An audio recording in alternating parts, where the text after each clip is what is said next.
When me touch down, better broke down.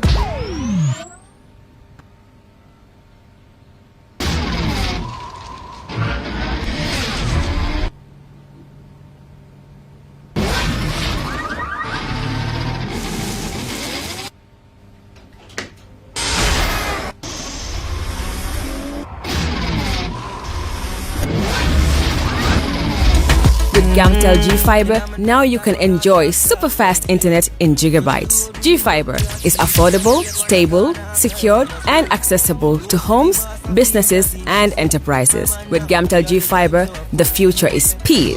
Gamtel, creating a brighter future in communication. That's how she became mine and see that.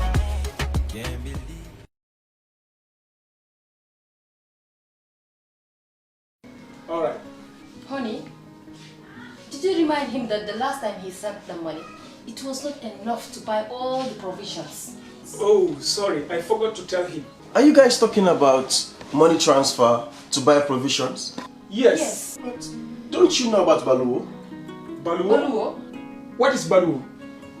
Baluwo is a service that your son can use to send provisions directly to you guys from the shop. And you don't have to worry about the exchange rate. Tell me how Baluwo works. It's very simple. Just log on to baluwo.com and shop, or download the app on your phone. You can shop on the website or using the app to buy online basic products for your family and friends. With Baluwo, you decide what your money is spent on. Your money, your choice. Buy online products for your family and friends in the Gambia, Senegal, Nigeria or Mali. Baluwo, better than sending money. Are you thinking of owning your dream homes? EJ Investment is here for you. Secure our quality bungalows with 2, 3 or 4 bedrooms, or our story buildings 3 or 4 to 5 bedrooms at very affordable prices with flexible payment plans at our Sanyang Seaview Estate, where you can enjoy the cool breeze with modern infrastructure such as tar roads, covered drainage system, modern electrification with street lights, gated entrance with security posts, and social amenities such as gas station, shopping mall, medical clinic, park, schools, children daycare, and a lot more. Our dedicated team of professionals will keep the estate clean at all times, provide security and patrol team within the estate premises, install latest technologies such as CCTV, Wi-Fi, home network installation, solar panel, and power backup system. Also, check out for our additional home facilities and interior design service such as premium tiling, wall plaster, home landscape, fingerprint home lock, and a lot more. Visit our office at Senegambia Kololi Highway and get a free site visit tour, or contact us on 4464-838. WhatsApp us on 3259220. Or you can visit our Facebook page or Instagram on EJ Investments. EJ Investments, we are first in properties.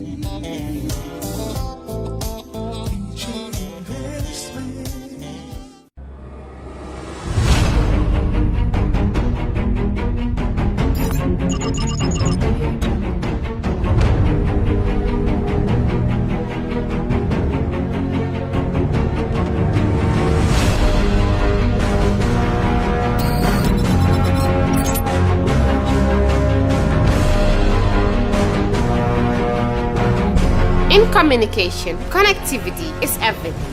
We ensure that the links never sleep. Quantities and qualities, all in our data service, providing efficient, reliable voice and data service. We believe if you're not up to speed, then you're going backwards. Communications have to flow as fast as the speed of light. Whatever business you're in, having someone who understands your needs is critical. That is why we just don't offer you technology, we offer you solutions. Enjoy Gamcel's internet broadband anytime, anywhere. Your national operator, Gamcel, Yaibaram.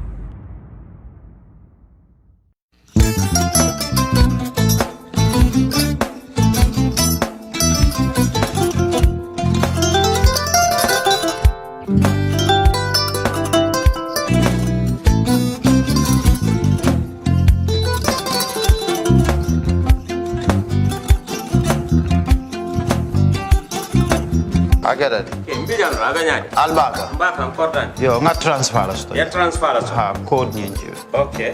What's that? Nsila ID soto. Ah, that's what. Sorry. I get it. Mbijan bro. Albaka. Mbaka. Bara alla service o tariya. Ah, mbale ki janna nun kunu bara tariya. Ah, jannom yona forest de bureau. Gambia tonkon na no mbali ya bere. Ah, birim koyna fo kato. Bari si kodo kino kato ni fo bolong blabe. 56 branches mola soto Gambia jam. Ha? Ha. Gambia kono ani Gambia bantala bankol. Nko kodo kiya bere. Kodo sifa fo falindiro fo nyaadi lafta même na kodi topoto nin kodi maraw jannom number 1 ti nyonta andum fana nata anoda enterprise sotale wolam nyindi ko domorol fana kol fana be firale de dadi man domorol ni fana beteata Gambia dawda yalo ngam fa kendol sotale je ha wo moyo diat ha apelenta ni wo ka ni na lafta nyelen kendol e bina yalo bu kanyi la ko la baraka ba yalo ndel chosano lo abaraka.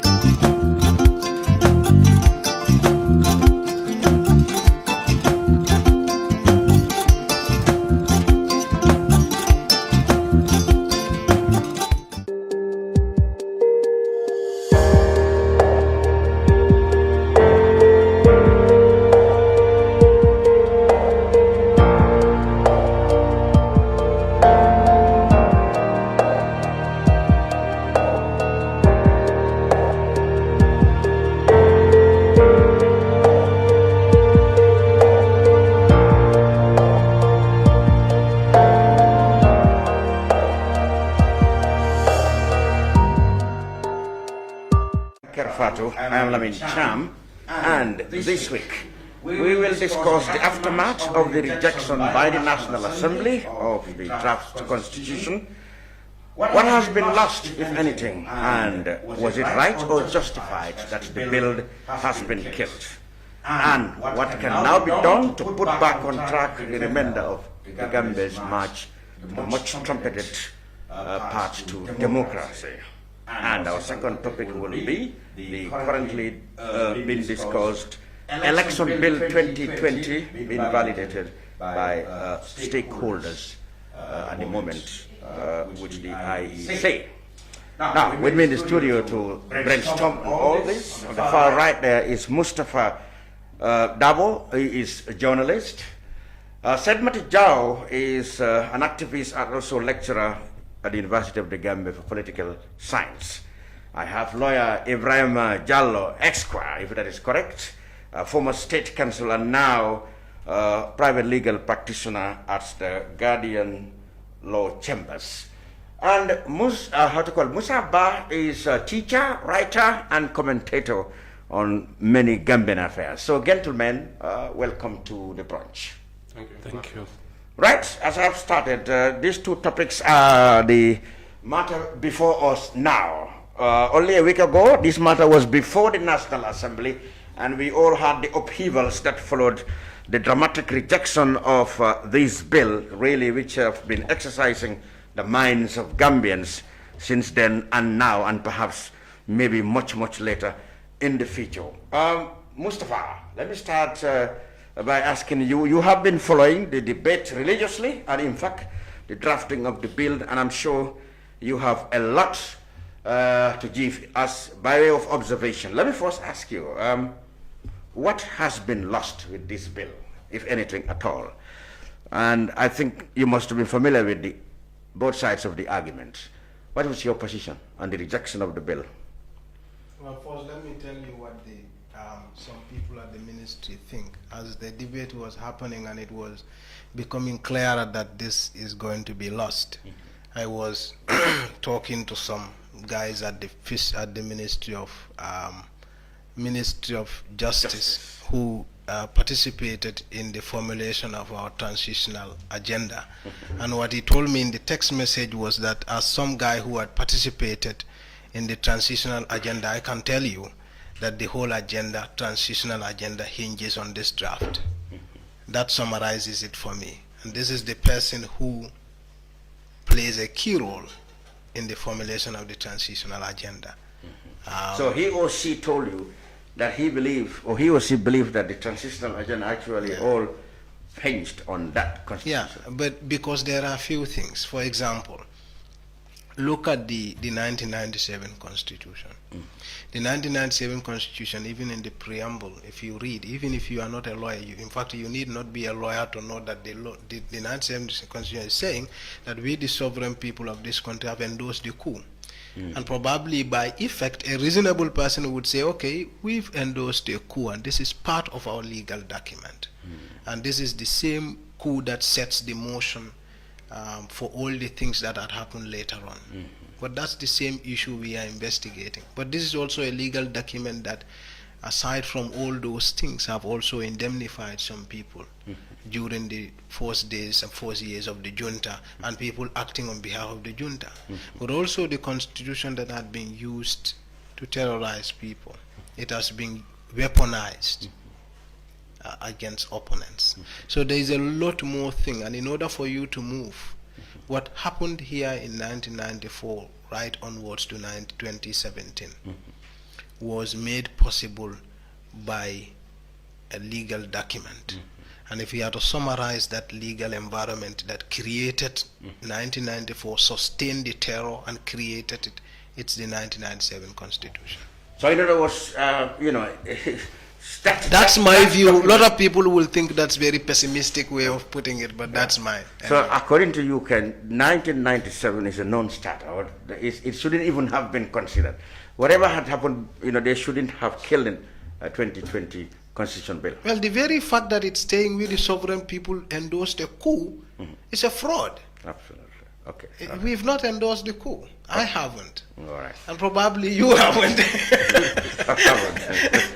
Well, Okay. I haven't. All right, we will come to those nitty-gritties. Sedmati Jao, how did you live through the past week when you followed, and you must have been anxious, and later the reality struck when it was thrown out by the National Assembly members?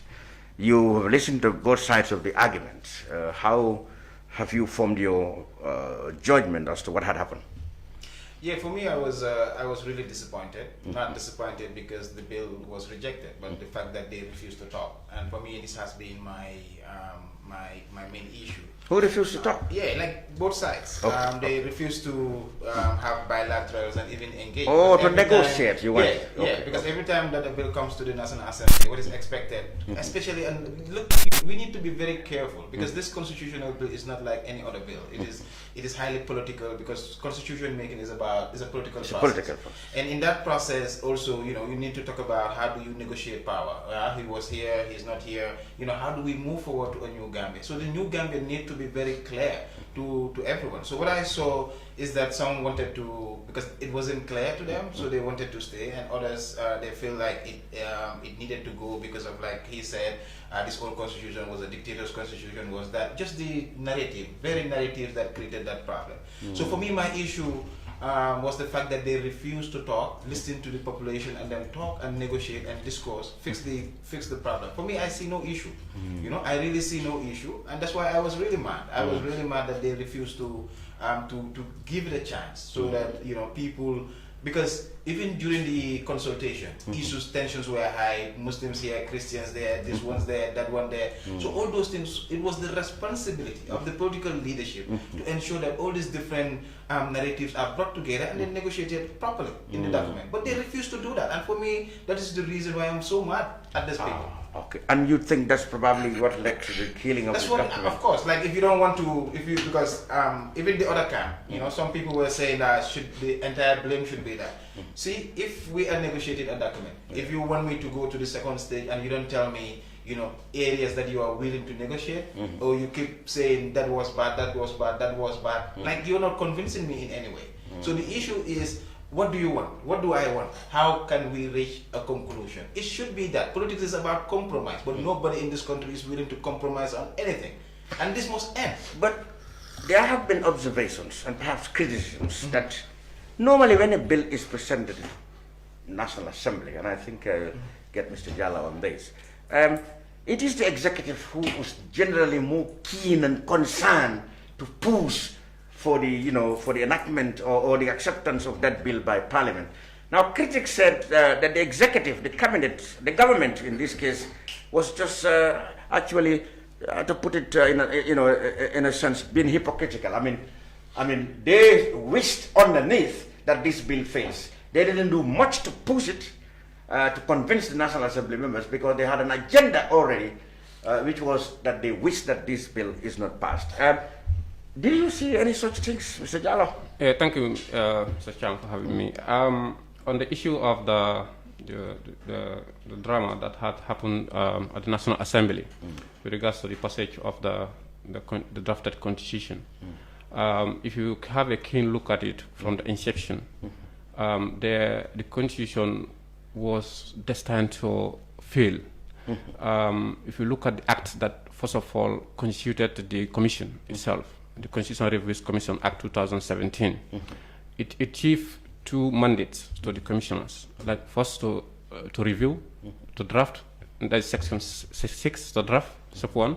Then section sub 2, it says also the commission shall review the 1997 constitution. So drafting in law. So review and then draft a new one. Yes. So these two things cannot go together by the same body. At the same time. At the same time, I see. Drafting requires a particular procedure. Drafting a new constitution requires a particular procedure.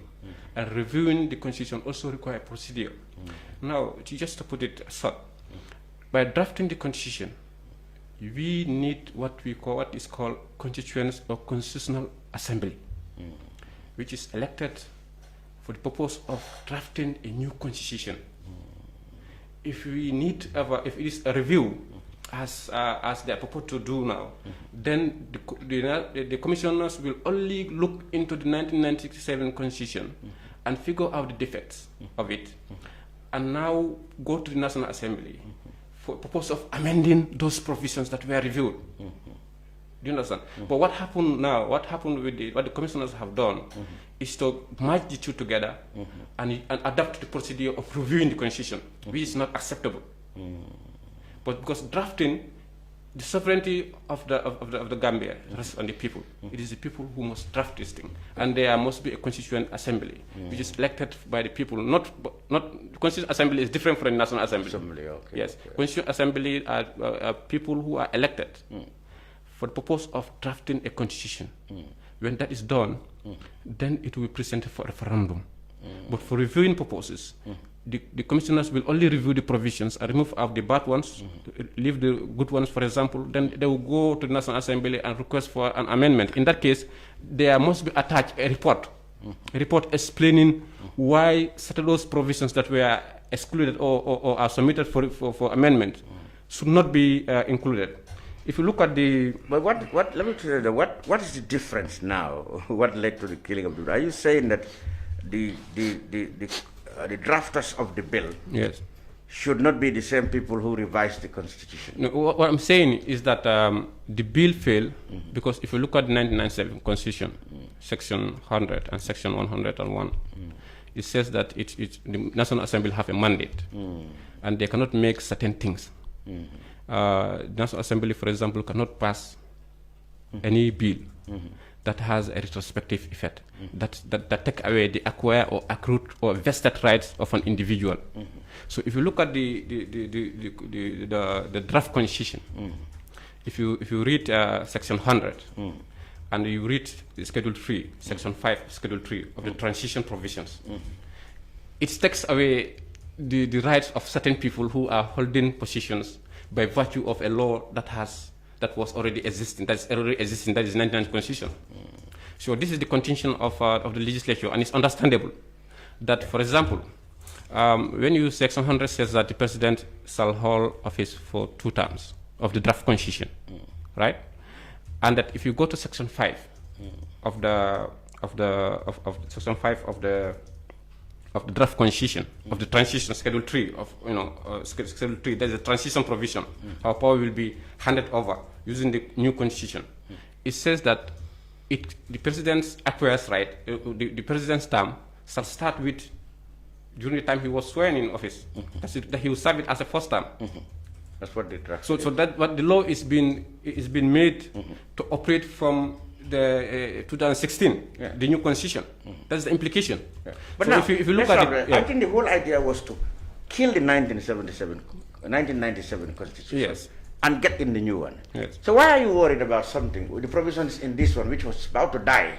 Why do you think the provisions in that now matters with this one? Yeah, Mr. Cham. That's what I'm saying. I mean, if they said it should not be applied retroactively, but then this is the law that we are going to kill now. Are we going to live with its effects now?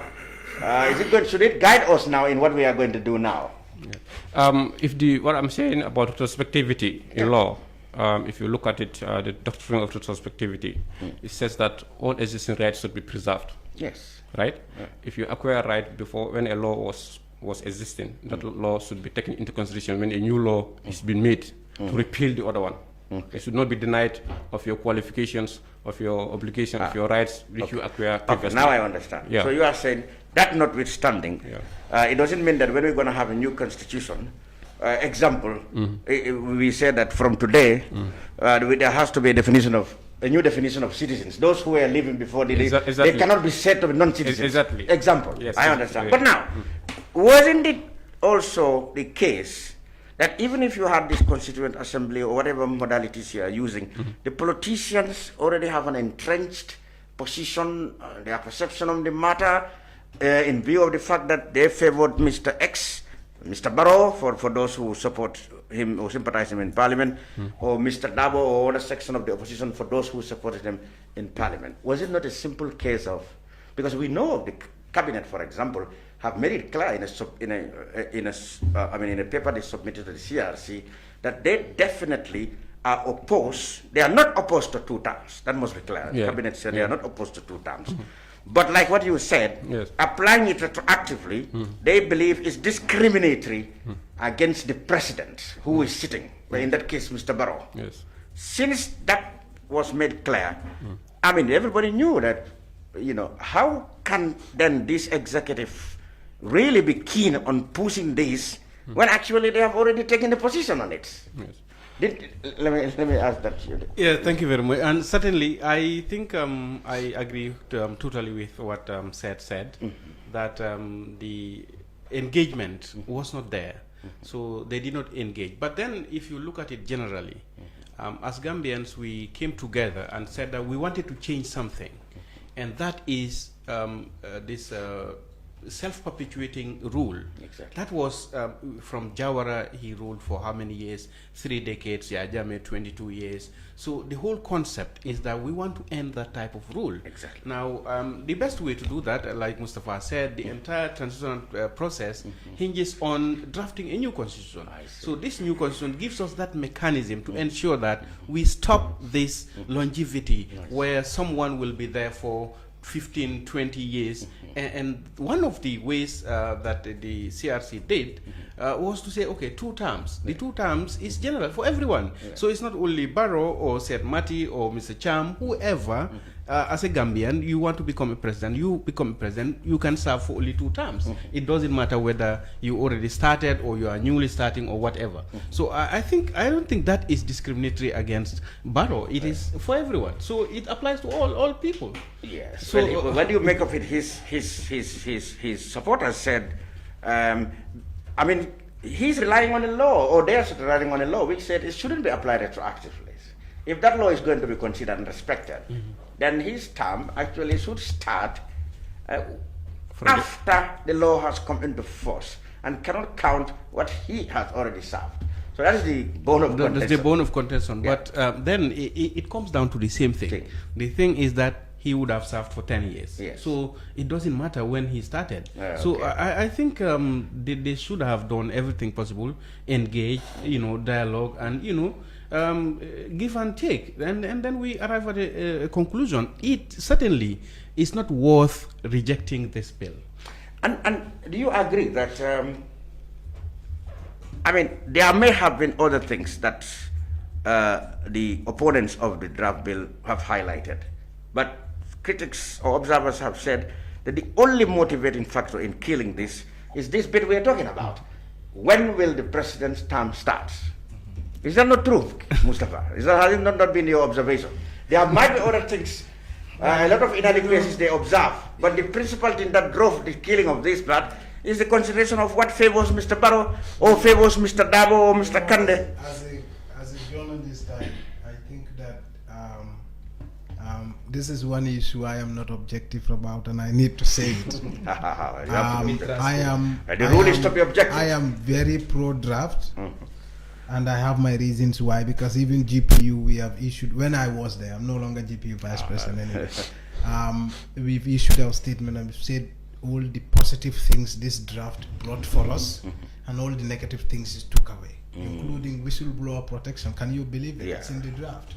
That any citizen has the right to actually expose corruption, and you would not pay any penalty for it. You understand? That's for journalists. If you tell them that, they take it to the dance. They take it to the dance floor. Even for the citizens. So, but the whole point of retroactive thing we are talking about. And I'm going to say it that I'm not objective because I'm for the draft. I don't see the reasoning. You know why? There are few issues. One, you are claiming 15 years. The 15 years for Barrow's first term to be counted is retroactive. But you are the same person advocating also for us to have upper age limit. But that is also denying someone of a vested right. Because if you put an upper age limit to 80, 90-year-old is not a Gambian. It's a Gambian. Does not have the right to become president. Yes. It's a vested right. You took away someone's vested right, and you are the same person arguing that. But that same person is saying the same thing. Is the 15 is denying Barrow of a vested right. You see, there is no logic in that. Okay. And two, why was the CRC? Because you know, I had this argument with Mr. Justice Jallo when they were issuing the draft and the interpretation of the draft, and I was telling him about the retroactive nature of the thing. And that's why it's a tragedy that the Justice Minister came and appeared ignorant in front of lawmakers without having to invite the Constitutional Review Commission to face the lawmakers. This should have been the basis of the dialogue. The CRC should have been the ones to come there, bring Justice Jallo to the floor to explain his reasoning, because he is the one who led the process. Should have helped the attorney. The dialogue should begin with that. But I will come to the dialogue. Let me just end this part. And some of the things he was telling me was that, you know, they went around and won. It was the people who said every president who comes should have 2 terms. I remember as people said this, they have the 2016 agenda in mind. We voted Barrow. We want him to serve only 10 terms, 2 terms. 3 years. For 3 You years. wanted 3 years. No, that was the. But you know what? Mustafa, if you are talking about transition, you see everything. You see, I'm a political scientist, and I speak from a political. I don't want to be part of anything. But the reality is that this country, we contested, and the idea was 3 years. Yes. He came and refused that and said 5 years. People accepted that. There is no transition in But this country. that is aborted. No, but I'm talking about the term limit, the 2 terms. Come on. From the CRC perspective, because the transition we all knew was aborted, okay? And of course, a lot of factors, including the UDP, contributed to that. We know that's a broken fact. But the thing is, having passed the transition now, we were talking about 2 terms. And when CRC had nothing to do with the transitional 3-year agreement thing. So they were focusing on the 2 terms, and people said, we want our president to serve 2 terms. And when they're saying that, they had Barrow in mind. The people knew Barrow was their president. So that is why the CRC put, and he said it himself, the people are the primary lawmakers. And what the National Assembly was tasked to do was not to overthrow the other constitution, is to pass a bill that would lead us to a referendum, and it's the referendum and the people who will overthrow the bill, the constitution, and bring in a new constitution. And the people are the primary lawmakers. I see. You don't deny the people that right to be that primary lawmakers. I see. I'm not So that is what arguing happened the law last of it, week. I'm arguing the common sense of it. Yeah, okay. Now, you see, and look at also the if you had looked at the what Barrow told the people. One of Barrow's whole promise was that he was going to institute two-term in office. Yeah. He was going to stop self-perpetuating rule. It was his promise. CRC is holding him accountable to it through the people, because it's the mandate of the people that CRC was acting upon. So Justice Jallow didn't lead his people into some small corner and didn't meet people. They met people, and if you look at CRC's report, they categorically list all the categories of things people told them from place to place. And how can you also be telling me that, this or that thing applying the law is retrospective, is denying someone of a vested right and therefore discriminatory? But it's not discriminatory for Barrow to go 10 years and yet limit any future president of this country to 10 years. That's not discriminatory. That's also discriminatory. So there are a lot of things you would argue on common sense ground that does not make sense for them to reject the law. And with regards to the consensus, if we had wanted to reach a consensus, and I agree with that, I agree, of course, there are certain things that people who are advocating for the constitution could have done better. I agree. But the reality is that they came into the chambers with contempt. And you could see it in their arguments. They were attacking the CRC passionately. They personalized it. They were angry with them.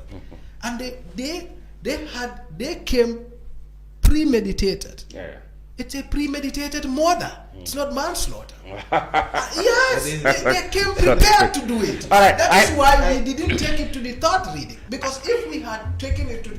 I remember Yakumba saying, let's try to reach a consensus in this. You can go back to the video.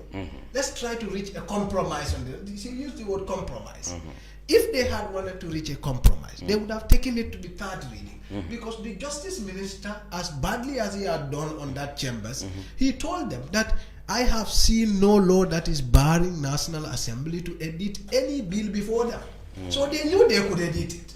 You know the issue. You know the issue. We need to go back a little, Lamin. And where we need to go back to is where the genesis of all this.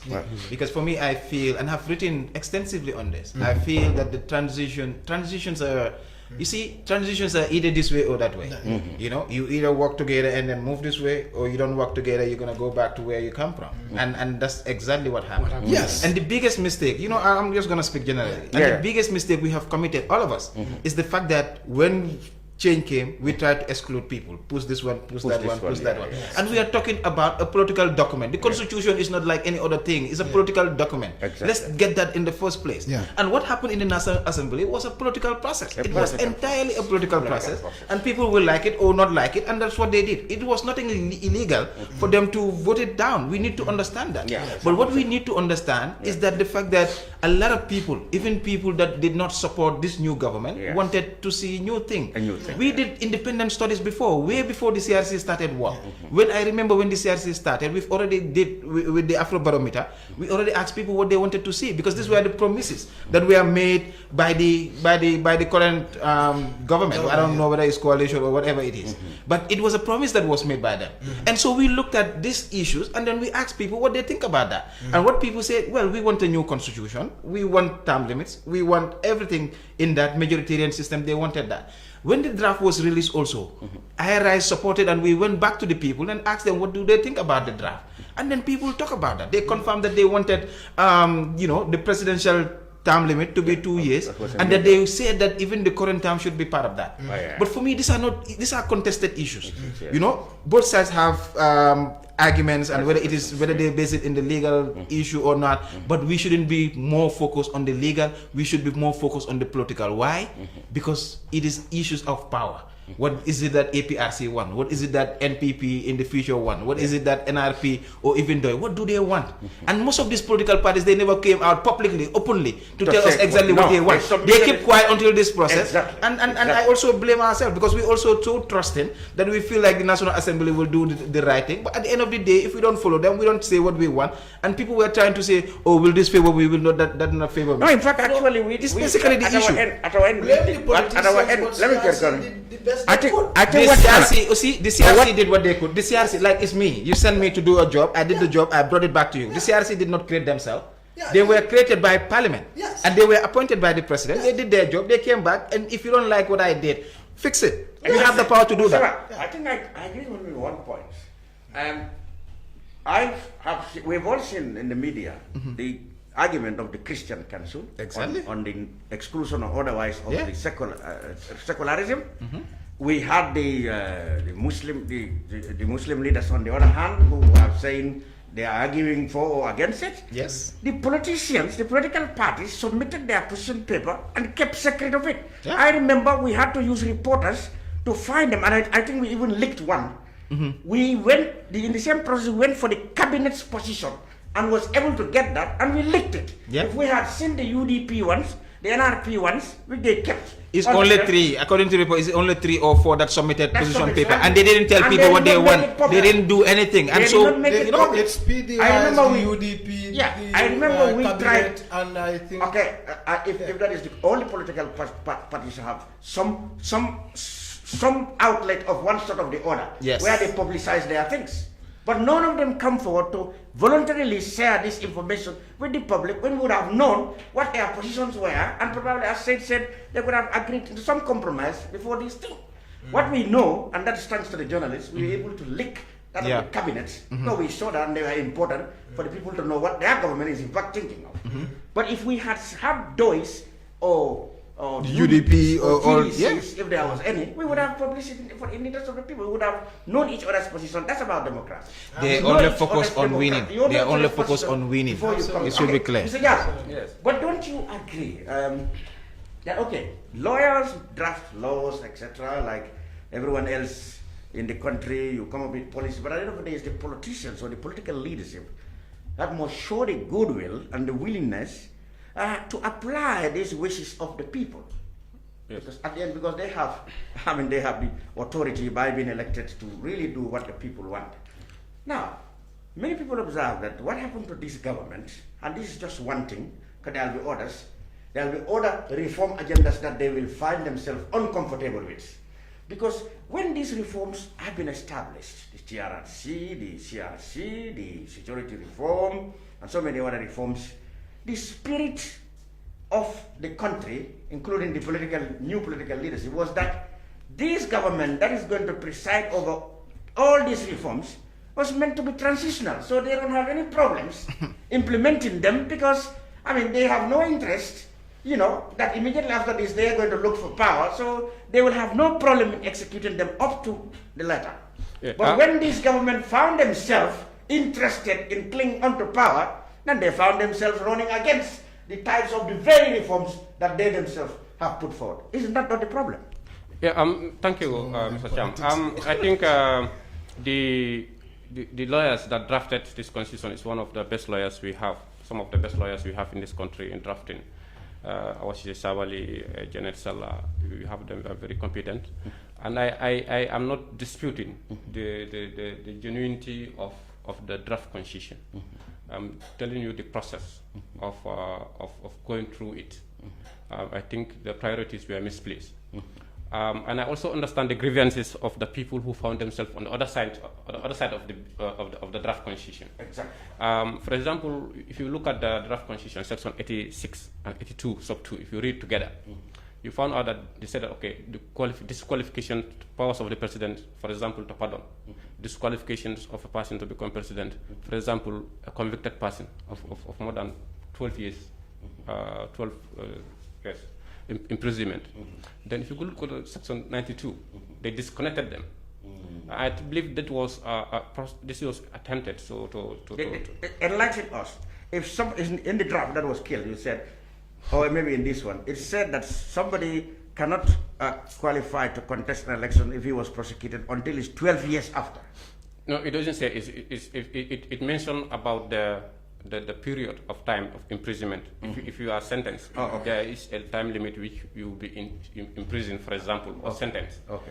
So what happened here is that it's also talk about if a person is found wanting for dishonesty, integrity by the Commission of Inquiry, and that many people pointed these things to be, all those things have been waived in the new draft. Okay. So it means that we are tolerating dishonest people. We can actually elect into the office of the president a person who is dishonest, who does not have integrity, and is so found by a commission established by law to investigate that, and a person who have committed, for example, murder, or who have committed one of the serious felonies. It means that upon the pardoning of that person by the president, that person can qualify to be a president. Okay. And this is only in the Gambia. I want to make one point clear. Pardon in law is not equivalent to an acquittal. A pardon is a political process, and it does not in any way relieve the person of the fact that he was one convicted. And that is only in the Gambia for the new start. Even allegedly, as they say, that the constitution was copied from other constitutions in Kenya, in South Africa. Even those constitutions, they categorically provided that a convicted person for a felony or certain other crime cannot be president. So why should we incorporate these things into it? So we have a lot of grievances been had, and we should be very mindful about the arguments so that we can because we have viewers. And that we want to give them the best opportunity to. So in other words, yes.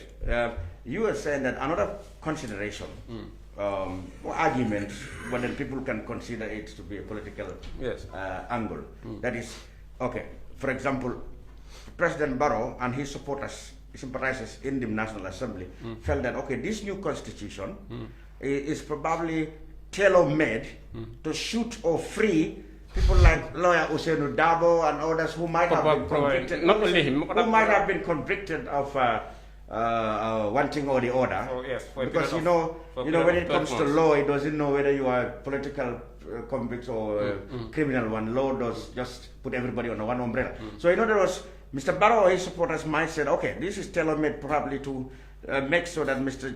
Darboe escape, certain laws and so all those conditions might have been. And taking into consideration, Supreme Court recently have turned out or turned over an appeal by Darboe challenging the fact that the fact of the finding of the government white paper with the Singate Commission of Inquiry into tax evasions and other corruption. They challenged it, but the Constitutional Supreme Court of the Gambia turned it down.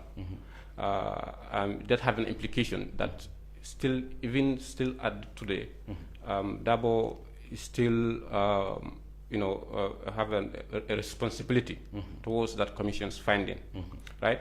So if now a draft constitution is made to say that notwithstanding anything, so this constitution, the president, if a person is pardoned, then all those things goes away. The person can contest. I don't think it is. So all this raised suspicion on the part of Barrow and his sympathizer that maybe these people are trying to. Not Barrow and sympathizer. I think all genuine Gambians. Okay, maybe all the genuine Gambians might think, as you said, that okay, probably they do this in with the view of favoring one side. Of tolerating category of people who shouldn't be leaders. Okay, now because they have no certain quality of leadership. Enlighten us. You are a lawyer. Yes. Now that the draft is there. Yes. The 1997 Constitution, what is its position on these things you have realized? The 1997 Constitution actually forbade a person, for example, who have been convicted, to run for the office of the president or the vice president, as the case may be.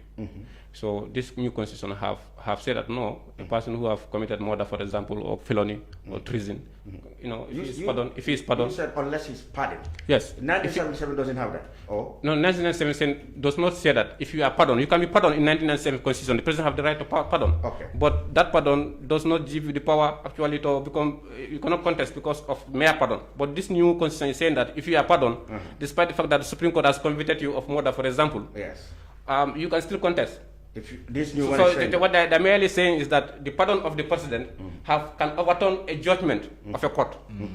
That's what they're saying. Okay. And a conviction by the court can be overturned by a pardon of the president, which is not right. Okay. Because if you look at the principle of good governance, as it is enumerated in the draft constitution, it's a contradiction. It's a palpable contradiction. Okay.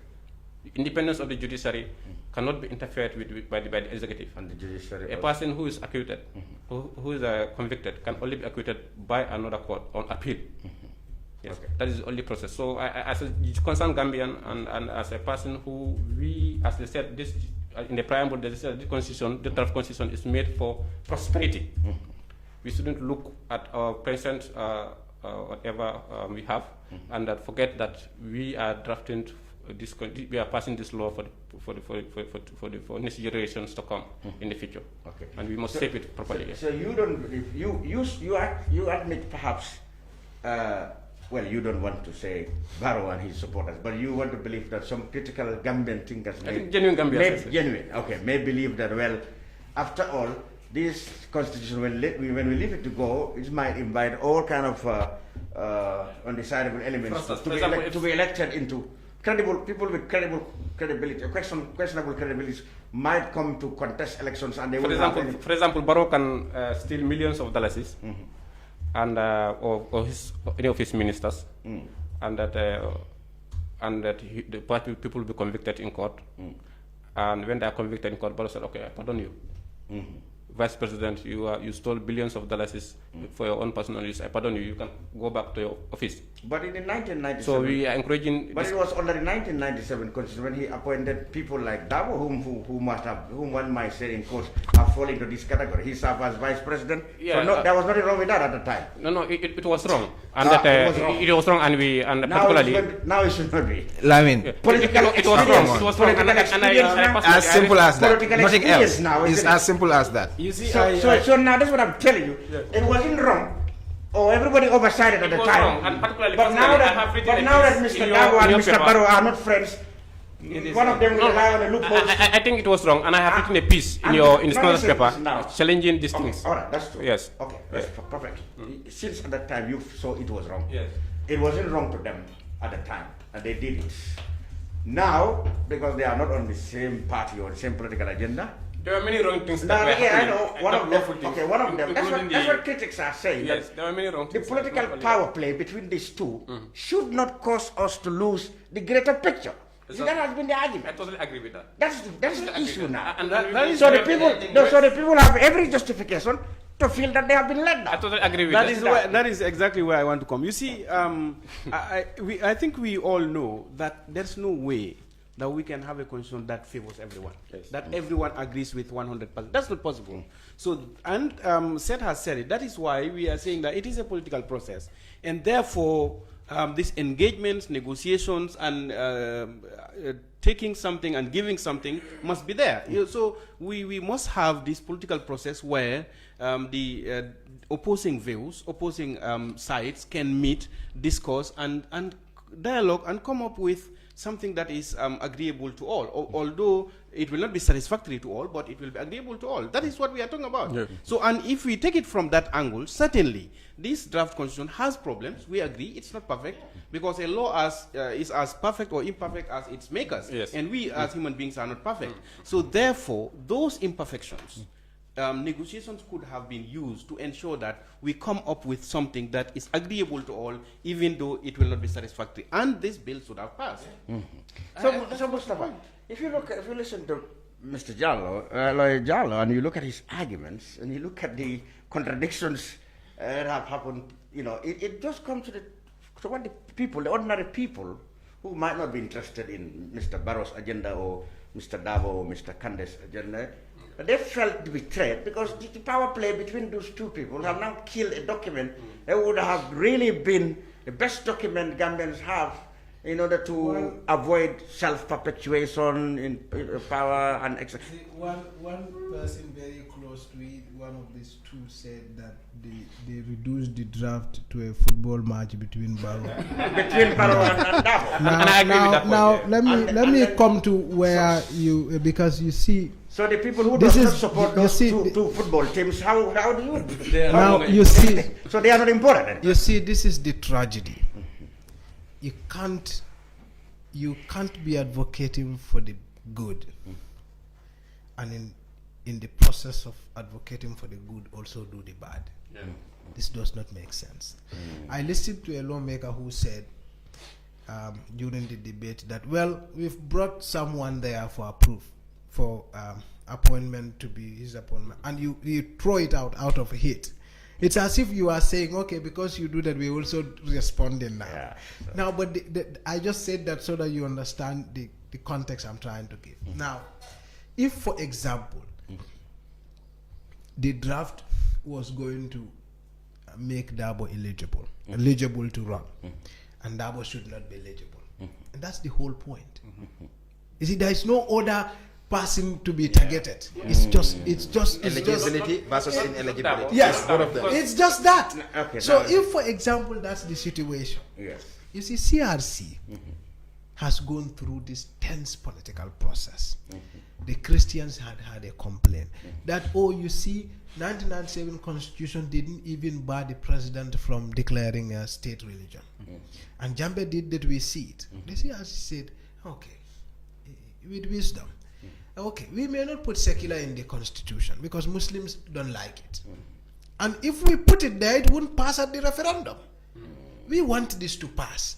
Now let's look at a compromise. How about we expand the section which says National Assembly cannot pass a bill to establish a state religion to National Assembly, no authority in this country shall establish a state religion. So that your concerns are accommodated. Addressed, yes.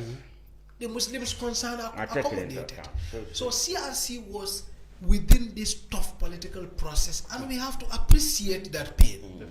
And they had to also call even the Christians and the Muslims and be in that constant dialogue. Let's do this, let's do that, let's compromise this, let's compromise that. If your point is about the jail term thing, get to the UDP folks and say that, look, or to this, or GDC and all the people who are voting against, and say, look, we know you have this concern. Because if you edit what those people's concern also is, if you bring it, it's going to fail. So what you're going to do is you want a compromise. Put a little bit of yours, we put a little bit of ours. Exactly. That's it. And we get a compromise that would not necessarily have to compromise quality. Because look at all the accountability instruments this draft has. With regards to Auditor General's Office, with regards to National Assembly oversight, with regards to two-term limit, and with regards to, in fact, more importantly, the 50+1. We know how parties are formed in this country. Parties are formed along socio-ethnic groups, along political interests, along social lines, and things like that. What 50+1 does is that it makes it possible for governments to be formed along coalition lines, and it fosters social cohesion. And by voting down this draft, you've denied Gambians that future where we're going to have a government that is going to foster social cohesion. So put in simple terms, the absolute majority thing in the Constitution wants people to elect a president, or wants the country to have a president that is elected by the majority of the people who cast their votes. Like we had on the Jammeh, or maybe Jammeh you could see, I mean, maybe even if you put the opposition votes together, in some cases he might have more than them. Okay, maybe people will say that wasn't free and fair. But if you look at Adama Barrow's case, I mean, the opposition have always highlighted this. If you put Jammeh and Candace votes together, they are more than what Adama got. So you find out that Adama is not elected by the majority of the people. I mean, APRC have always made this their political argument, which makes sense. And that why we want the absolute majority is that we want a situation where whoever comes out, definitely we know that this is the person elected by the majority of the people who voted. Mandate. I want to chip in. I'm coming. It's both a legitimate and moral question. Yes. I mean, leadership is about trust. Yes.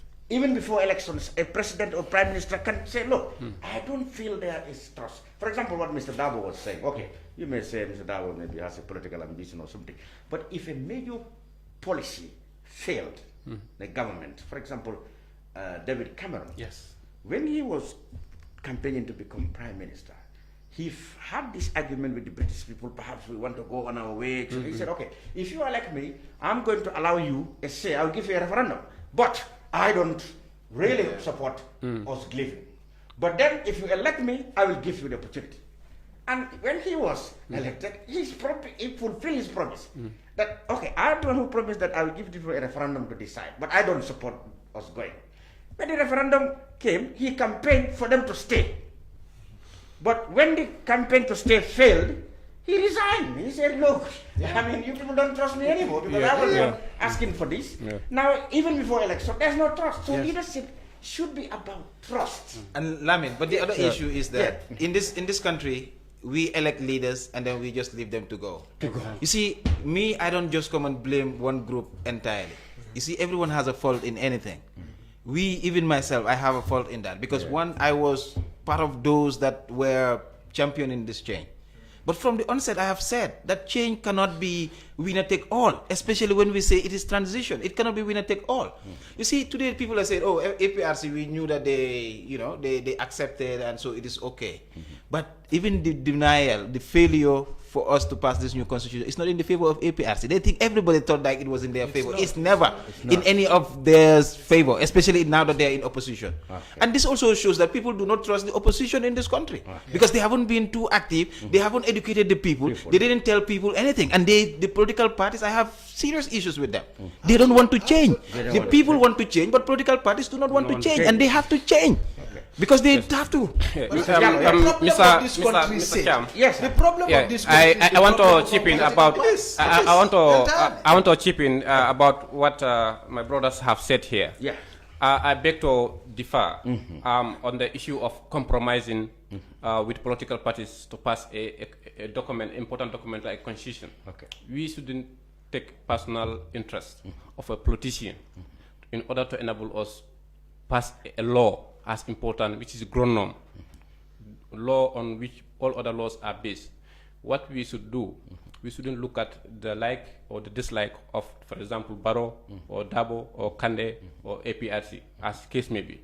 What we should do is we should do the right thing, and people should do their responsibilities, including National Assembly members, disregarding their political affiliations in passing a constitutional, a draft constitution like this.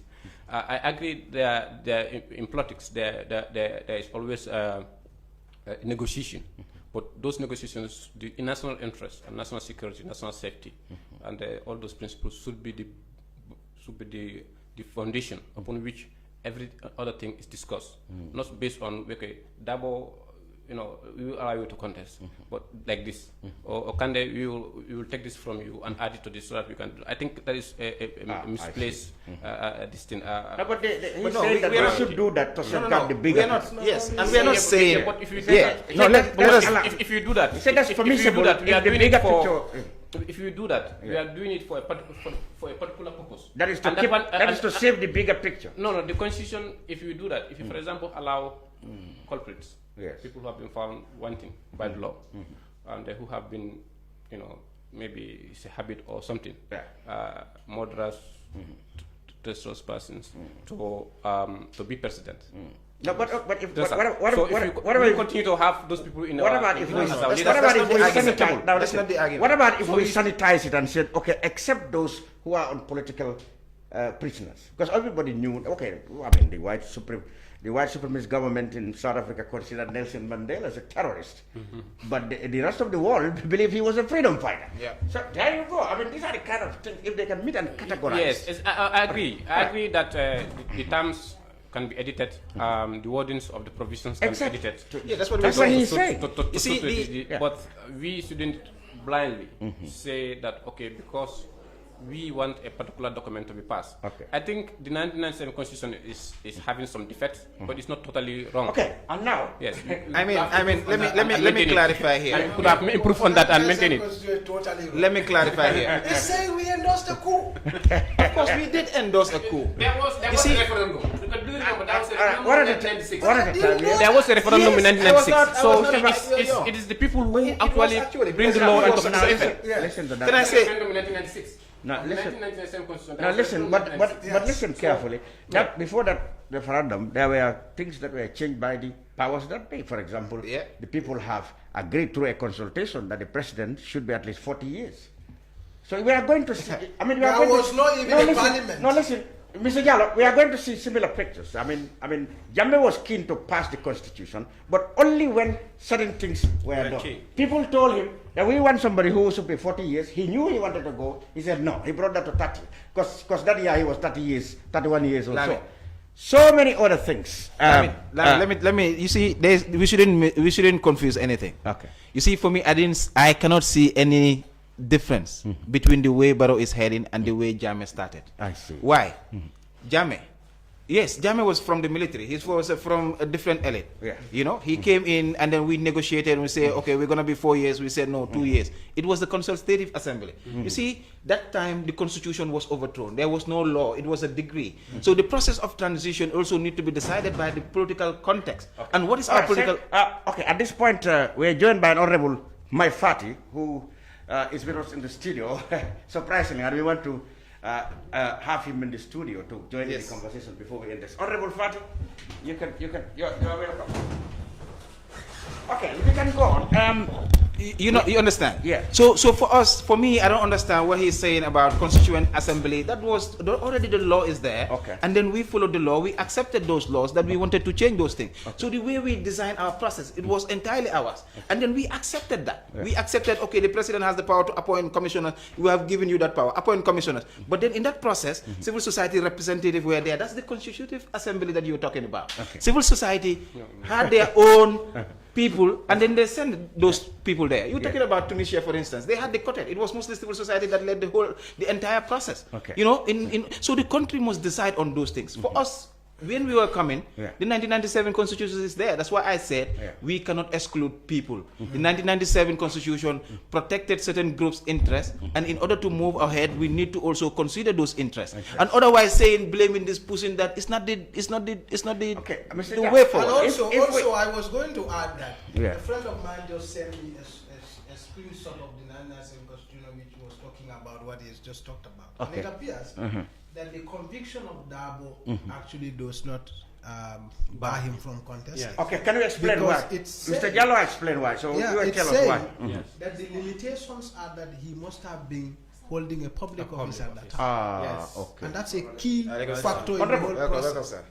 And that his termination, he's saying his conviction does not apply. His termination also does not apply because office of the VP is not in the public office. So you see, we will just messed up the most important national document by misfiring at something that we did not properly consider. This is the politics. Right, it's just I have mentioned, but why would we be even caught up in the politics? I've mentioned, gentlemen, that we've been joined by the Honorable Mai Fati, the leader of the Gambia Moral Congress, a lawyer himself. Mr. Fati, welcome. Well, the debate, if you have been following, has been we are walking through the aftermath of the rejection of the draft constitution. What has been lost, if any? Was it a justifiable or right decision to dump this document? You yourself have made a lot of presentations and observations on it. Welcome to the brunch, actually. Thank you very much. Good to have you for the first time. Okay, just take us through. I read your commentaries on your Facebook and other forums. You definitely seem not happy with the rejection of the bill. Yes. First, I'd like to take the opportunity to express gratitude, sharing this table with distinguished Gambians. We are honored. I think it's the first time I'm at the same panel with Said, a guy I admire a lot, and suddenly my Counsel Jallo, a very erudite lawyer, a guy I have a lot of respect for, and of course yourself, all of you. Oh, thank you. Yes, Mustafa is a household name. The Gambia is experiencing challenges at the moment. We are at a crossroad. We intend to get to a destination.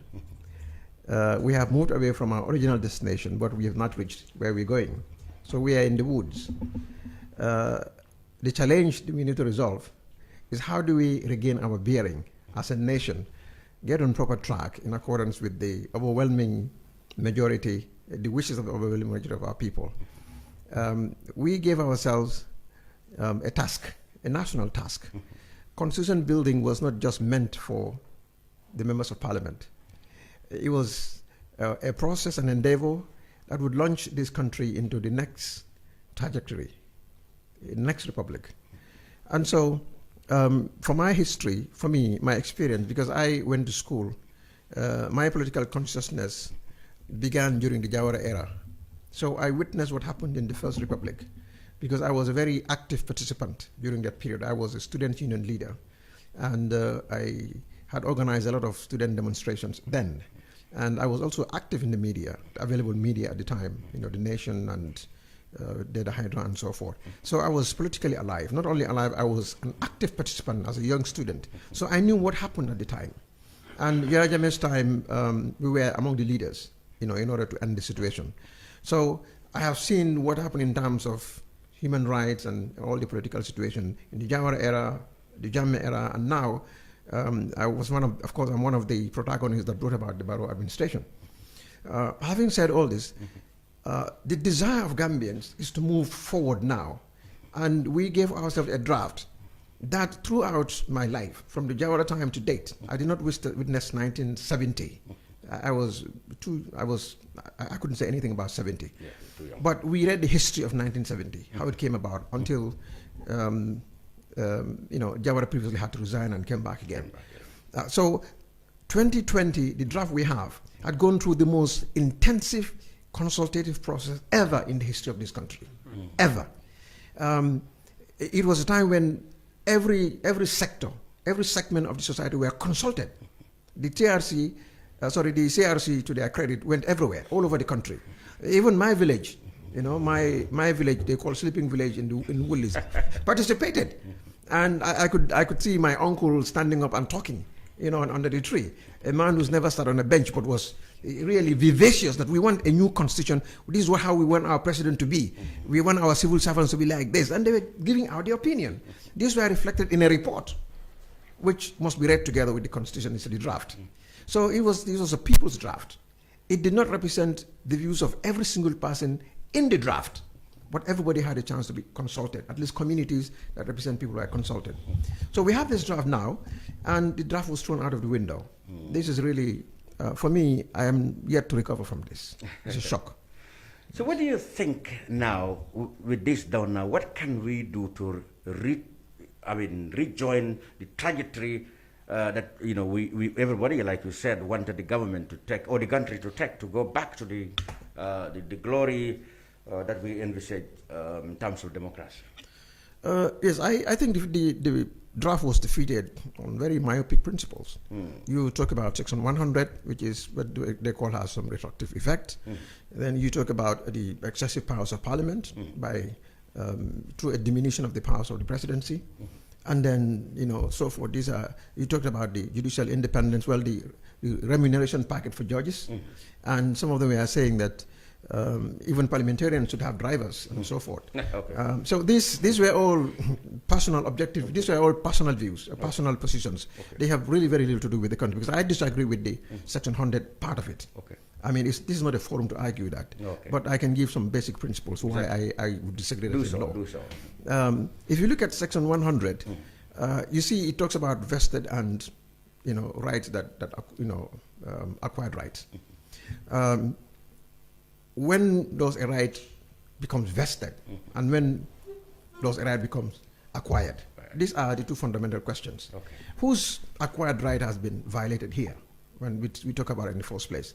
Because one is vested, that comes with you and it's attached to a person, is permanent, and one is acquired later, is conditional. It's not necessarily attached to a person.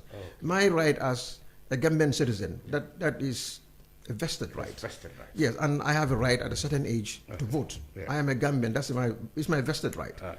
And so nobody can take that away from my person. Okay. It is permanent. Okay. There is no law that can be enacted in this country to deny me of citizenship. Yeah, you may hate me. You may put somebody in prison for the rest of their lives, but they remain Gambian citizens. Yes. That is a right that is inalienable. It is permanent. It is attached to the individual. Excellent. An acquired right is not necessarily a vested right. Vested right. So, you see, if you are arguing on the basis of an acquired right, then you are talking about, let us be very clear here, and I'm not speaking as a politician, I'm speaking as a Gambian, and, you know, and as a lawyer here. Now, let us be quite honest. Section 100, when it was conceived in their argument, it was solely referring to President Barrow and nobody else. I mean, let us be honest here. Let us not pretend that the acquired right, the Section 100 was meant for all other Gambians. That is not the case. Because that would be, with all due respect, BS. You know, we must say Section 100 was meant, you know, for the president when his supporters, the supporters of the nay vote, came in to talk about that. But can we say President Barrow's right for a second term and a third term, because that would be a third term, you know, second term and third term, or this considered, technically speaking, under law, acquired rights? That's the question mark. My answer is no. My answer is no. So none of President Barrow's rights were violated under Section 100. And again, Section 100 grants Parliament the power, the authority to actually to make laws that have retroactive effect. It especially says so. Oh, okay. It is there. All Section right. 100 says so. Can I have the Constitution here? Okay. So in other words, can I have the Constitution? Can I chip in before he comes? Yeah. Can I have the Constitution? With regards to the point, he raised a very germane point, and a very point that is actually is in the center of the dispute of the controversy that surrounds this draft constitution. Okay.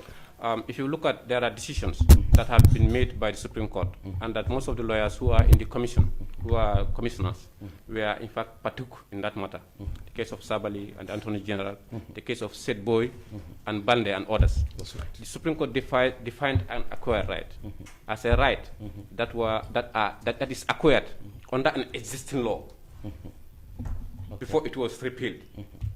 For example, the law says that you have to get ABC's qualifications, and you are in the process of having that qualifications, then the law is repealed. That is not an acquired right. But once you get the qualifications and you are in the position, the law have given you certain rights that which are called acquired right, right? Okay. So if going by the decision of the Supreme Court, the president, as he is now, has certain responsibilities which were vested on him by the Constitution, 1997 Constitution. Yeah. And he has certain rights that accrued from those responsibilities. Yes. So what I was talking about on this point was that I am in total agreement with the fact that we should have two-term limits. But how can we synchronize Barrow's time that is already spent with the language of the new draft that it should be two-term? And what I'm saying, if you look at the transition provision,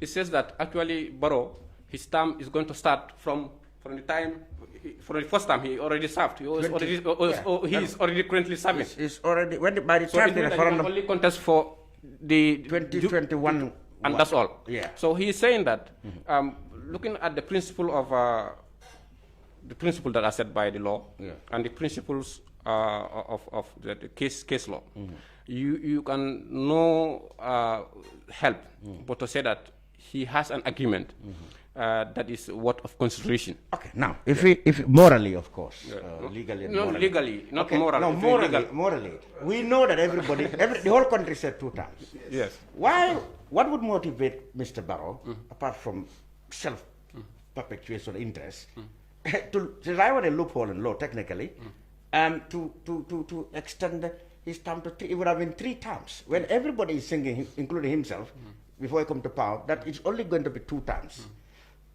Is it morally correct for him, who has really led the crusade, for the 2 terms to come, let's look to actually vie for let's look 3 at this terms? way. But let's give Mr. Fati. He was trying to clarify why Mr. Barrow's right has not been violated. Thank you very much. Council Jallo, I quite agree with you absolutely on the precedent you mentioned in terms of the judicial definition attributed to acquired right. I have no qualms with that. But when you look at it, because even judicial interpretation has to make sense within context. It does not stand in a vacuum. Now let us look at that. the 1997 Constitution has no term limits. It's unlimited. Barrow can stand until the day he was about to go to the grave. Nothing stops him, except of course infirmity of mind and body. And that would be subject to him. If he says, my mind cannot take in my body, but if he insists I can go, there is no law that would stop him. But let us look at the qualifications to contest as president under 1997 Constitution, and look at the qualifications to contest on the draft. They're different. And there are new qualifications.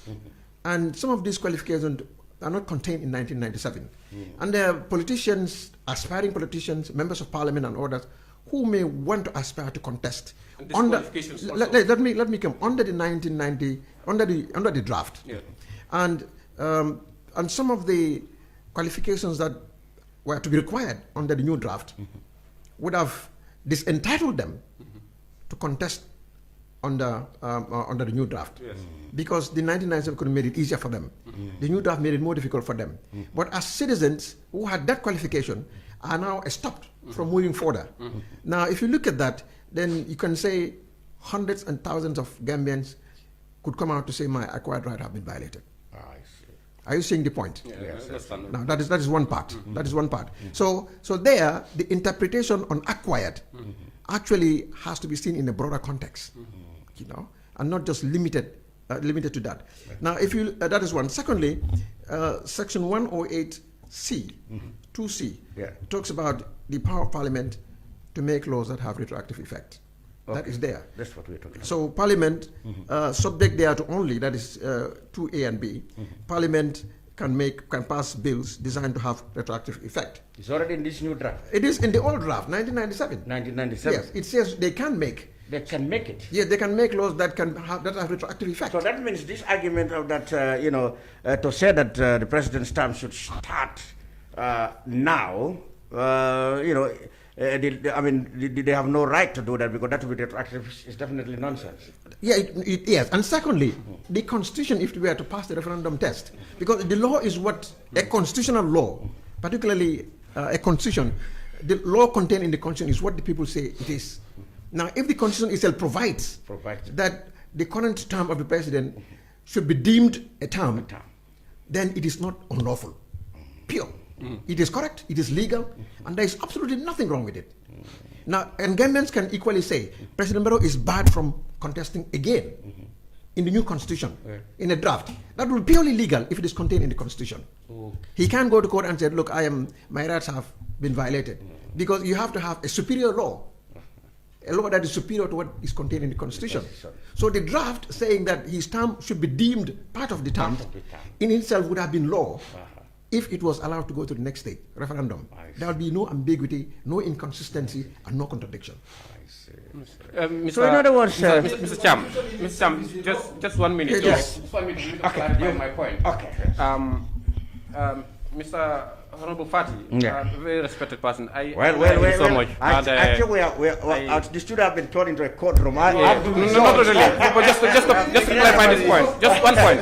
Okay, all right. Just 1 point, sir. We give what I want to say, legal minds. Yes, what I want to say, because this is about law, actually. Draft constitution is about law, and it's about the contents of it. That's what make people to go rampage. If you look at Section 100, which Mr. Fati is referring to, it says that the National Assembly shall not pass a bill, number C, to alter the decision or judgment of a court in any proceedings to the prejudice of any party to those proceedings, or deprive any person retroactively of the vested or acquired right, but subject thereto, but except those ones, except depriving a person of the vested or acquired right. National Assembly, subject thereto, National Assembly may pass a bill designed to have effect. So National Assembly can pass a bill to have effect on any other matter, but except vested and acquired right. That is what the Constitution says, and that is the position, and that's why I think these people advocating for this provision to be looked into have a valid point. See, that is where the issue lies, because a constitution is not just any ordinary bill. It is not just any ordinary bill. Now, there are dual approaches which the state invoked here, or seek to invoke. The first is it goes to the National Assembly. And whatever the decision of the National Assembly would be, must be validated by the people. By the people, exactly. So a referendum is enacted in reality by the people because the president has no right to veto it. Yes, He has no right to send it back. Exactly. He is compelled by law to assent without any question whether he likes it or not, because it is the people are the ultimate lawmaking body. They are the ultimate lawmaking authority. So whereas in any ordinary bill, if you look at the proper construction of Section 100, you find that the spirit of the construction would advise you to contemplate a situation where Parliament would be acting in its ordinary legislative competence. But there is another legislative competence that is over and above Parliament, a referendum. That is the people. Parliament has nothing to do with that. Parliament is subservient and subject to the referendum. So this is why, if you look at it critically, it's just a bill by the National Assembly. And that is why, that is why Section 226 was the wrong section, in fact, to have brought the draft constitution. I see. So in other words, the process itself is flawed. The process is fraudulent ab initio, from the start. I see. That's what I was telling you. In fact, instead of moving, the right foot going first. Yeah, the left foot. The left foot got in. The right foot didn't even get a chance to come. The left foot kept moving. You are going to collapse. Not good for if you keep moving your leg, the left and the right is not coming. Well, you will trip off. So now, where do we go from now? Because we are left with only the 1997 Constitution now. What do we do now? I think for me, I want them to answer that. Well, let me put in a political cap. Now put in a political cap, because I'm going to ask this question. Well, the people said all this is happening because you, the coalition government, when you were contemplating all these things, establishing all these transitional programs, politically you find it very convenient because your president or your government was meant to stay for only 5 years. Or 3 years. Said Mari will say 3 years. 3 years. But let's say 5 years. That's what they promised. Yes, that's what they promised. That's what they said, yes. But then people thought that, okay, you will find it very comfortable to implement this because actually you are not interested in the next election. But when your government becomes interested in the next election, you found yourself be uncomfortable with the very programs you have set to implement. Is that not the case? Well, I have a different perspective about all this, but I'm glad that Council Jallow is here. I follow him, and he always brings the other side of the law, exactly, which excites me. Yeah. That's why and I have respect for him for that. Okay. And here, I think it's all about principle, because in politics, I don't believe a politics that is not grounded on principle. If you can only believe in politics of convenience, you look at to see, does it favor me? Yes. Well, if it doesn't favor me, I have to look for every reason to bring it down. If it favors me, even if it is bad, I have to look for every reason to justify it. This is what is at play. Now, what I do believe, principle. Politicians campaign on principle. You have a mandate, and when they say mandate, it's not just the duration that you have. The mandate is the authority that you canvass upon. The principles you canvass upon before you be voted for. And when you are voted for, those are the mandate. They constitute part of the mandate from the public to go and carry out what you said you will do. Exactly. That is the mandate. And the moment you deviate from those principles, then you betray the mandate. Absolutely. You may have the legal authority to serve the duration, but you have lost the legitimacy of your mandate. Now, if we have to be clear here, the principle upon which we fought was we are going to end self-perpetuation rule. Number two, we are going to go into a reform agenda, reform program. And number three, we are going to consolidate the state. Consolidating the state does not mean, come with a heavy hand in terms of governance. It means the instruments of governance and institutions of governance. These are the two that we will strengthen. Once you strengthen the instruments of governance, these include laws and policies and processes. Then you talk about the institutions of state. Then you talk about the government departments, and those that people them, civil service and the functionaries. How do you empower and strengthen them so they can deliver on the change agenda? So the reform agenda includes CRC, legislative reform, law reform. It includes civil service reform. It includes security sector reform. It includes even the TRRC is a form of reform because we are looking at what happened in the past in order to guide us for the future. So it speaks a policy that deals with also reforms. Now, one of our key campaign promise was that we are going to give Gambian people new laws to do away with what we call the Gambia bad laws. All of us talked about. Now, if we come on that basis, and we also talked about 2-term limits, so that no president will have the authority to perpetuate themselves. Now, frankly speaking, if I am a principled politician, I would on my own say, even if my term, the law says this term is not included, to set the example as in this case, the primus inter pares, as the leader and the pace setter, this term should be deemed part of the second term, because I want to set an example. I'm going for 2 terms. Now, if you don't do that, then you are only paying lip service to term limits, because you want 5 years, you want another 10 years, making 15 years. And if you have the possibility, you will not even have term limits. As it has been defeated, we're going back to 97, hoping that we will remain with it, so that you continue to serve ad infinitum. This is where lack of principle comes in. Exactly. And I believe it is because of lack of principles that we are where we are. Fantastic, because I was going to change the topic now to the 2020 election bill, now that Mr. Fat is here. Yes, that's 99. We have said a lot about what happened, what has been lost, what could have been done. Now, we are left with the 1977 constitution. Now we are going to elections very soon, and as we speak, parties or stakeholders, they call themselves, are debating the election 2020 bill. But Shami, before we move, I was hoping to hear from Honorable Fati the way forward, because he talked about all these issues. So we want to know, because for me as a concerned citizen, I want to know what is the way forward, because we are all stuck here. So it's not. What do you think? Well, say, I know you one for a compromise. Yes. I've listened to you, especially during this period. All your arguments were, the main core of your submission have always been, you should negotiate, you should dialogue, you should have spoken. From the day it happened in Parliament, I listened to your commentary. All you're saying, it failed because you guys refused to see eye to eye. There's no meeting of the minds. Each one was digging more in their trenches, and that's why it failed. So the battle lines were drawn. Now, the way forward, it is that approach I want to use. I think the best way forward is, all of us must drop our ego. Definitely. All political party leaders, leaders must drop our ego.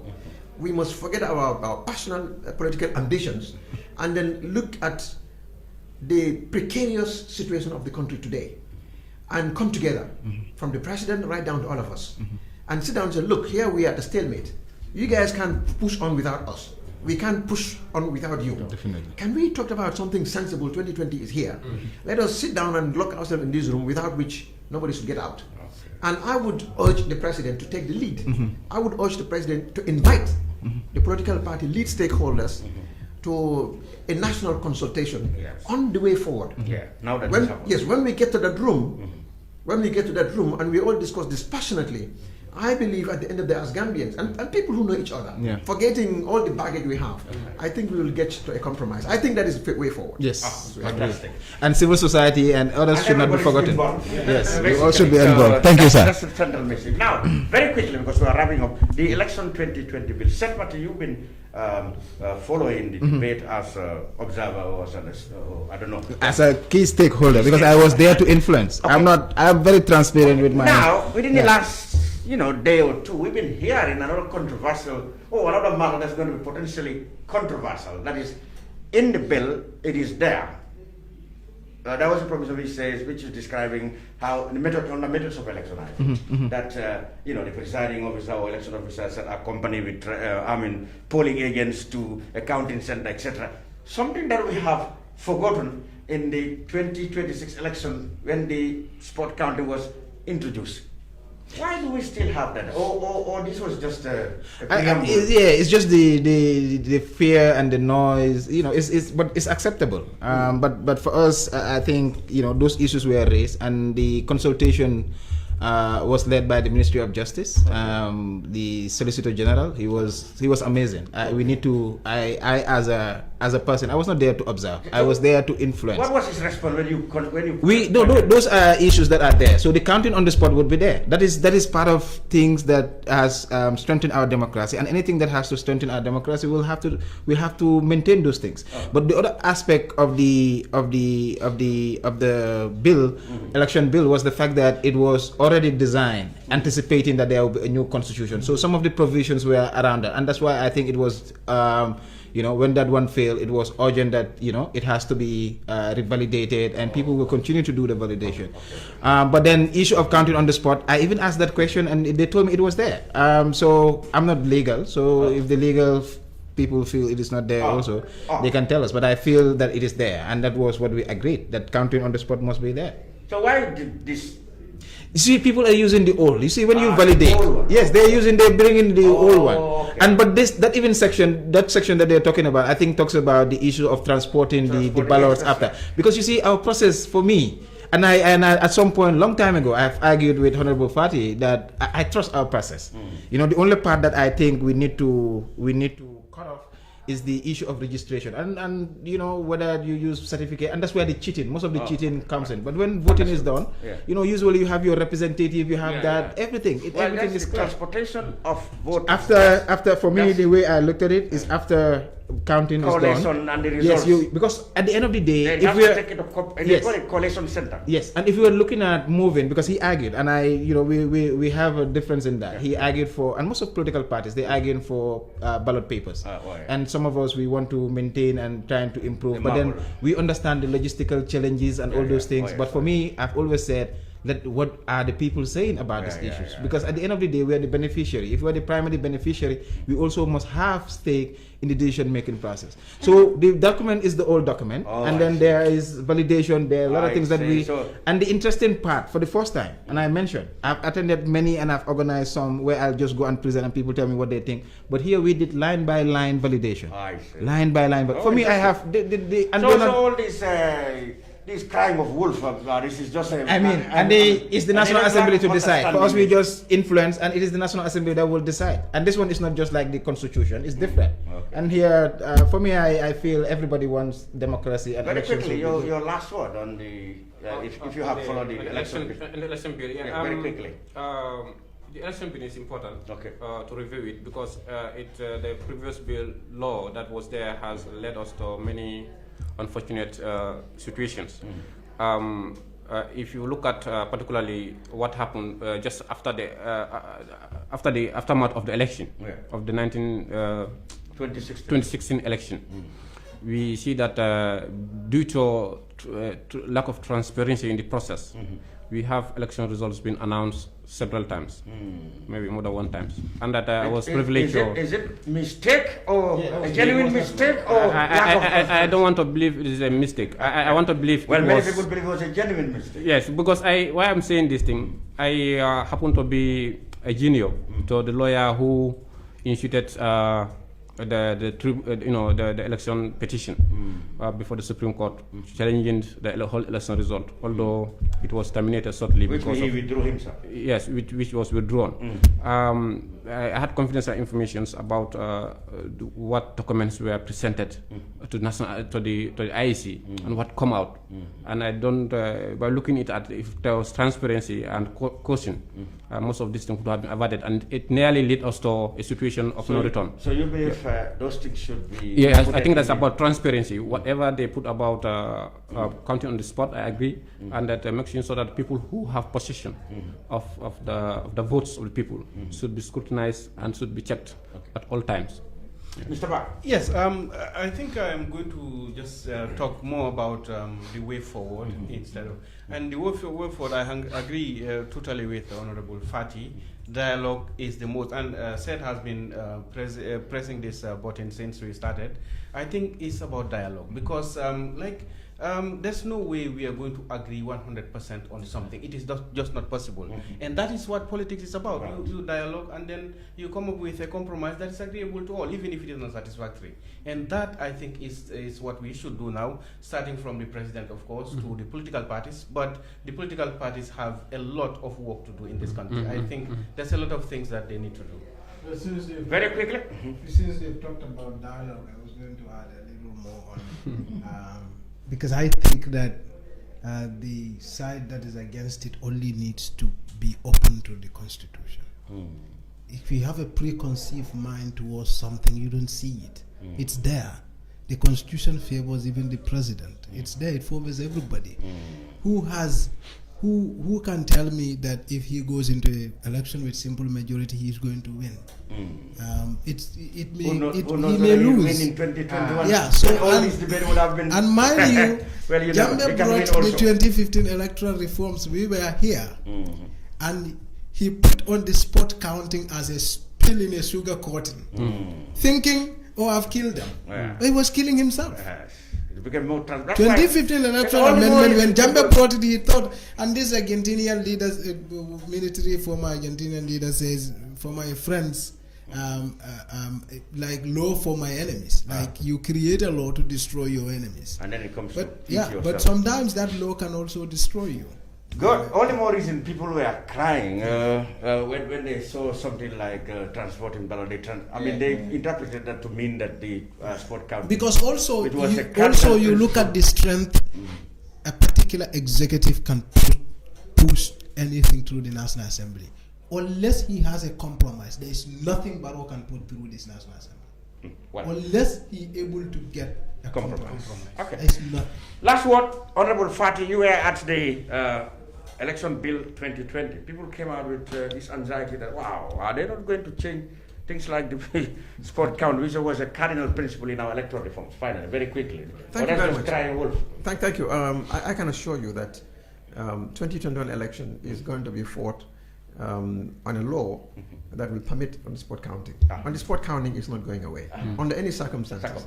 Even President Barrow, I believe, with all what other people are assuming that he would do or not do, President Barrow would not be for anything that would destroy the on spot counting. I think that would be just too amateurish of him.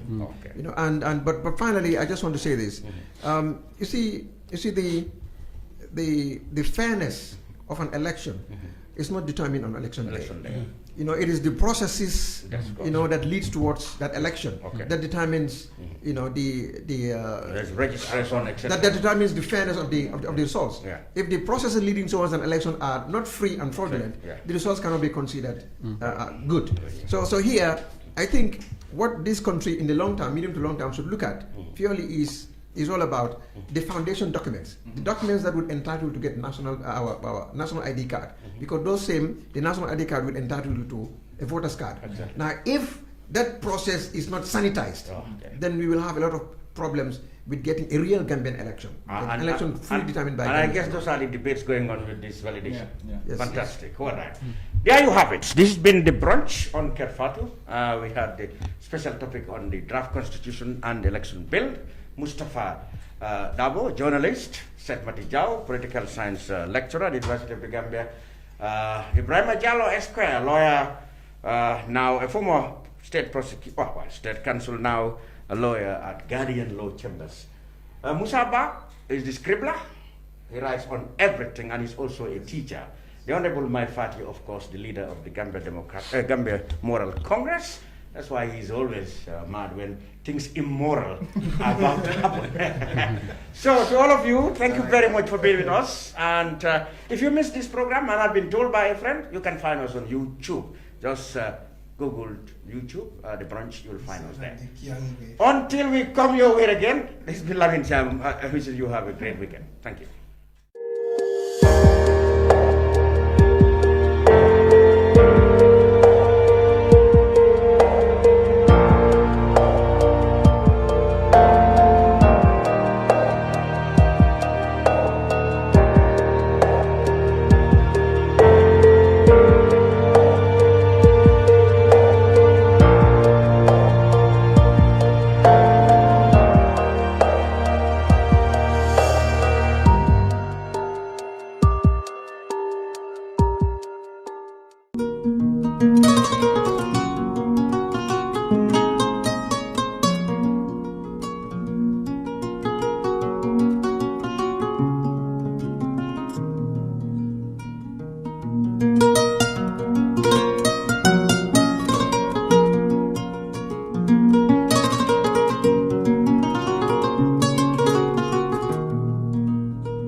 yara ñilla domoro ka diaten boy janno CK's restaurant sa nakko be ni na dimbal nimba domoro kala janno domoro seneyata adiyata topotoro fanan kendema bije luntan during tamala abeka domoro ki janni adi manda wala de takawe bijele anim fanan ka fadi jang ikono e fa e ka fa minne ko pastry anim bakery iko fanan be kalele badde lomba conference lomba workshop lomba ye fo pendin lo dunya kono domoro betama nyillom international o tewoda number 1 amanke ba domola jandam e sa domo jang is atariya wo mu kubandi sa nakko sa futandin oto sa nakko be mu CK's restaurant dafa nan janna mu yat ni manje dorom bijam aban CK's restaurant, known for best quality food and customer satisfaction.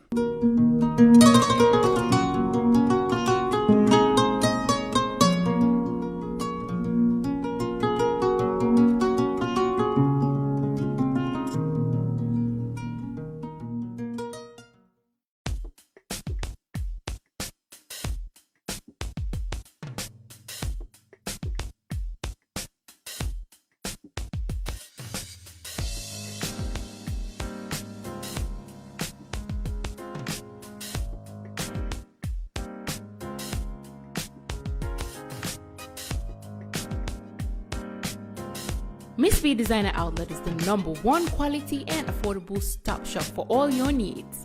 Get your evening dresses, suit and ties, office wears for both ladies and gentlemen, beach wears, sport wears, pure leather shoes for men, quality belts, bags, heels for all beautiful ladies, original perfumes, accessories, and a lot more.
Find us at Kololini Road opposite Gaddafi Mosque at the Aqua Preacher Station, or call us on 295-3411 or 764-2486.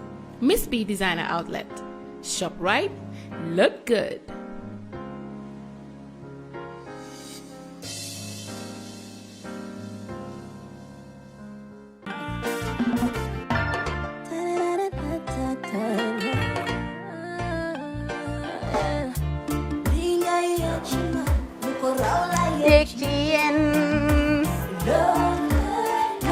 Love like fire.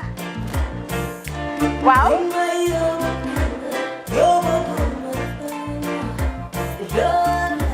Love like fire. Xam ngeen rek affaire bi xam ngeen fan la?